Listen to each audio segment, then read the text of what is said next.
ಸಂಪುಟ ಪುನರ್ರಚನೆ ಆಗಬೇಕು ಅಂತ ಹೇಳ್ತಾ ಇರೋರು ಸಿದ್ದರಾಮಯ್ಯನವರ ಆಪ್ತರು. ಡಿ.ಕೆ. ಶಿವಕುಮಾರ್ ಅವರು ಮುಖ್ಯಮಂತ್ರಿ ಆಗಬೇಕು ಅಂತ ಕಾಯ್ಕೊಂಡು ಕೂತ್ಕೊಂಡಿದ್ದಾರೆ. 2.5 ವರ್ಷಕ್ಕೆ ಅಧಿಕಾರ ಹಸ್ತಾಂತರ ಆಗಬೇಕು ಅನ್ನುವ ನಿರೀಕ್ಷೆಯಲ್ಲಿದ್ದಾರೆ. ಅವರಿಗೆ ಸಂಪುಟ ಪುನರ್ರಚನೆ ಆಗೋದು ಬೇಕಾಗಿಲ್ಲ. ಒಂದೇ ಸಲಕ್ಕೆ ಮುಖ್ಯಮಂತ್ರಿ ಹುದ್ದೆ ತಮ್ಮ ಕೈಗೆ ಬರಲಿ, ತಮಗೆ ಬೇಕಾದಂತೆ ಸಂಪುಟ ಮಾಡ್ಕೊಳ್ಳೋಣ ಅಂತ ಡಿ.ಕೆ. ಶಿವಕುಮಾರ್ ಅವರ ಲೆಕ್ಕಾಚಾರ. ಈಗ ಒಟ್ಟಾರೆಯಾಗಿ ಕ್ಯಾಬಿನೆಟ್ ರೀಶಫಲ್ ಆಗಬೇಕು ಅಂತ ಸಿದ್ದರಾಮಯ್ಯನವರ ಕಡೆಯವರು ಯಾವ ಕಾರಣಕ್ಕೂ ಆಗಬಾರದು ಅಂತ ಡಿ.ಕೆ. ಶಿವಕುಮಾರ್ ಮತ್ತು ಡಿ.ಕೆ. ಶಿವಕುಮಾರ್ ಕಡೆಯವರು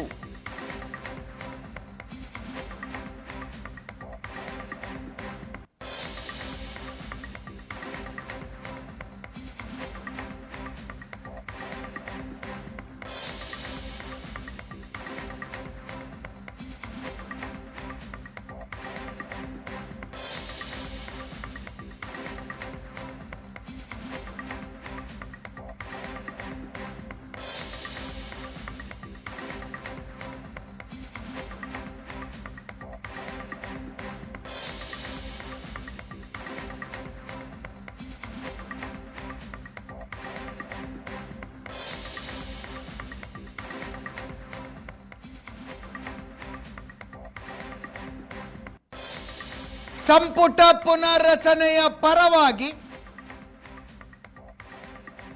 ಮುಖ್ಯಮಂತ್ರಿಗಳ ಬಣ ಇದೆ.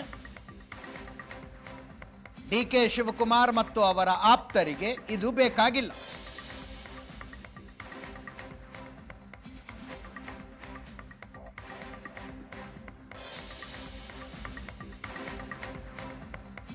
ನವೆಂಬರ್ ಕ್ರಾಂತಿಯ ನಿರೀಕ್ಷೆಯಲ್ಲಿ ಡಿ.ಕೆ. ಶಿವಕುಮಾರ್ ಅವರಿದ್ದಾರೆ. ಸಂಪುಟ ಪುನರ್ರಚನೆಯೇ ಕ್ರಾಂತಿ ಅನ್ನುವ ಲೆಕ್ಕಾಚಾರದಲ್ಲಿ ಮುಖ್ಯಮಂತ್ರಿಗಳ ಬಣ ಇದೆ.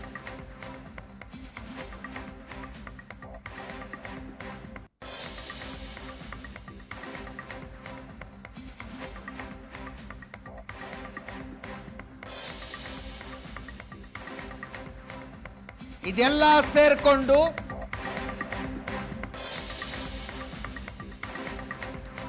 ನವೆಂಬರ್ನ ವೇಳೆಗೆ ರಾಜ್ಯ ರಾಜಕಾರಣ ಕುತೂಹಲಕಾರಿಯಾಗಬಹುದು.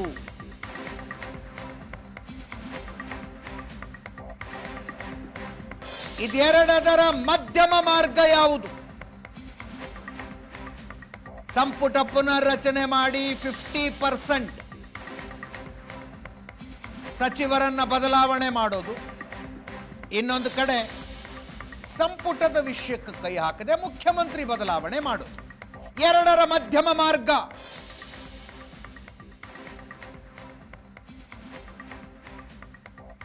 ಕೇವಲ ರಾಜಣ್ಣನವರನ್ನ ವಜಾ ಮಾಡಿರುವುದರಿಂದ ತೆರವಾಗಿರುವ ಒಂದು ಸ್ಥಾನ ಮಾತ್ರ ಭರ್ತಿ ಮಾಡೋದು.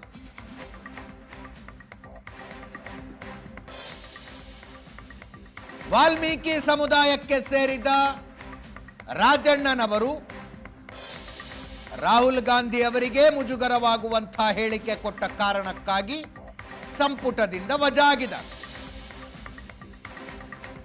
ಅವರ ಜಾಗಕ್ಕೆ ವಾಲ್ಮೀಕಿ ಸಮುದಾಯದವರೇ ಆದ ನಾಗೇಂದ್ರರನ್ನು ಕರ್ಕೊಂಡು ಬಂದು ಕೈ ತೊಳ್ಕೊಳ್ಳೋದು.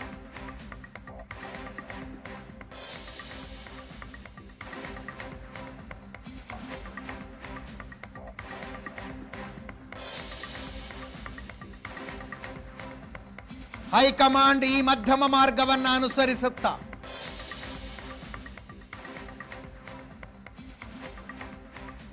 ಇದೇ ದಾರಿಯಾದರೆ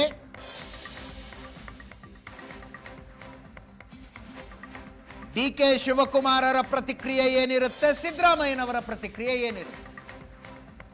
ಸದ್ಯದ ಕುತೂಹಲ ಅದು.